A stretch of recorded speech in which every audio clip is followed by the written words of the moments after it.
Salve fratres, welcome back to the jungle of Protestantism. Dalam menghadapi komentar-komentar netizen Protestan di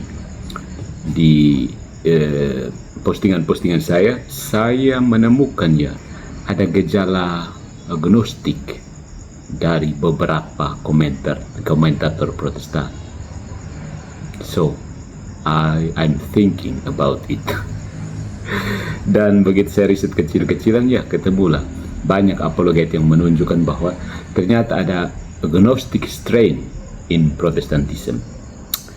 So, mari kita bahas ya, pegangan yang kuat. Ketika roh saja yang dianggap suci, agnostisisme merayap ke mimbar Protestan. Disclaimer, saya juga pernah membuat proposisi yang menggoncang pendeta MYM bahwa Protestantisme adalah sebentuk neo-gnostisisme, but there is no tanggapan, anggap angin lalu. Oke. Salah satu ironi terbesar dalam sejarah kekristenan modern adalah ini: mereka yang berteriak paling keras bahwa iman mereka adalah murni Alkitabiah justru seringkali menggemakan bisikan tua dari para bidat abad kedua, namanya gnostisisme. Dan jangan salah, ini bukan tuduhan murahan. Bukan pansos. Ini observasi teologis dan filosofis. Apakah Protestan itu gnostik? Tentu saja tidak semua, tetapi cukup banyak untuk menimbulkan tanda bahaya. Gnostisisme dalam bentuk aslinya memandang dunia jasmani sebagai penjara, tubuh sebagai beban, dan keselamatan sebagai melarikan diri dari daging menuju roh, ya. Dan ketika kita mendengar penceramah Protestan berkata, kita ini roh yang sedang mengalami tubuh, kita seakan kembali ke Alexandria abad kedua, bukan ke Yerusalem abad pertama. Tuhan menjadi daging itu terlalu jasmani, kata mereka. Ya, masalah utama gnostisisme itu apa? Alergi terhadap inkarnasi. Maka tidak heran dalam dunia Protestan tertentu inkarnasi dianggap simbolik. Perhatikan bagaimana mereka melihat hubungan Yesus dengan Maria. Cek di situ, gnostiknya keluar. Sakramen cuma lambang. Gereja tidak perlu ada tubuh mistik Kristus, cukup komunitas Zoom. Bahkan kebangkitan tubuh, ya itu metafora rohani saja. Kalau Anda merasa ini terdengar spiritual, coba cek kembali. Apakah kekristenan historis betul-betul percaya pada metafora tubuh Kristus atau pada tubuh sungguhan yang disalib dan bangkit? Kemudian Yesus makan dan minum, tapi ada seorang bernama Spurgeon menolak ketikunya. Charles Spurgeon, sang orator ulung dari London, pernah mencemooh gagasan bahwa kita orang Katolik menerima tubuh Kristus secara nyata dalam Ekaristi. King Gadas juga pernah, ya. Patrick Smith mungkin nanti. Menurut mereka, itu tidak lebih dari kanibalisme rohani. Ironis, sebab Spurgeon juga percaya dosa pertama manusia masuk lewat makan. Ya, dosa datang melalui perut Adam, tapi anugerah tak boleh masuk melalui mulut kita. Logika macam apa ini, ya?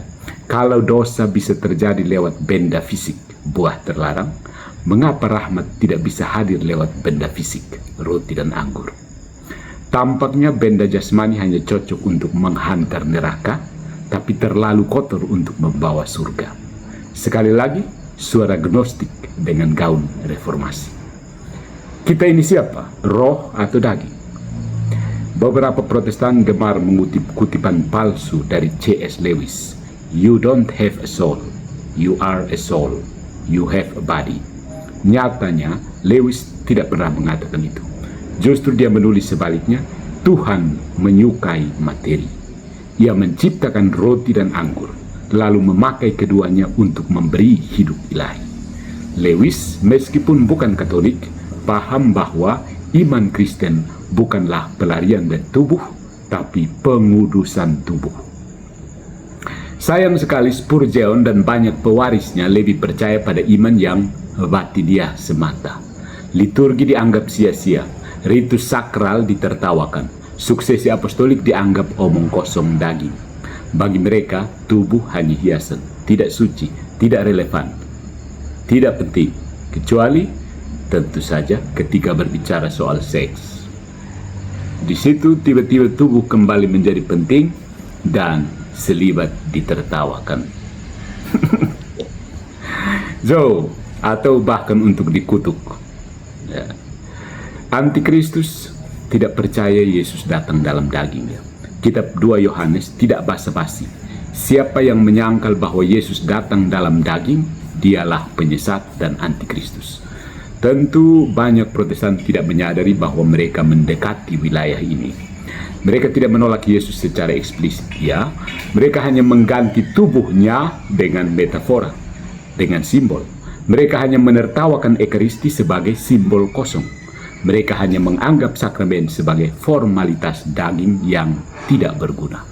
Tapi mari kita jujur, itu adalah jalan menuju gnostisisme, bukan kekristenan.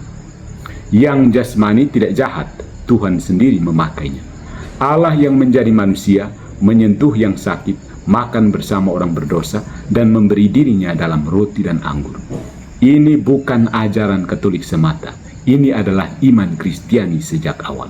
Maka ketika gereja Protestan mulai meninggalkan tubuh, meninggalkan liturgi dan sakramen, mereka bukan kembali ke kemurnian Alkitabiah, itu jelas. Mereka justru mundur ke dalam dunia bidat kuno yang percaya bahwa keselamatan adalah pelarian dari tubuh, bukan penebusan tubuh. Karena menurut mereka tubuh sudah selesai hancur total.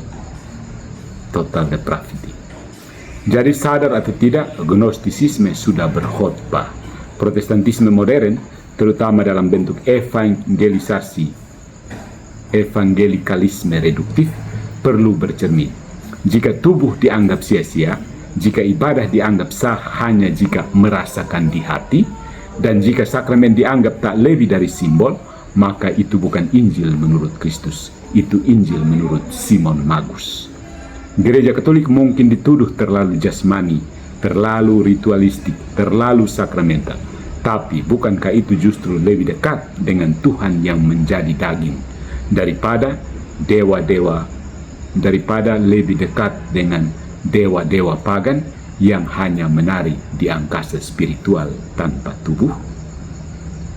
Follow for more into the jungle of Protestantism.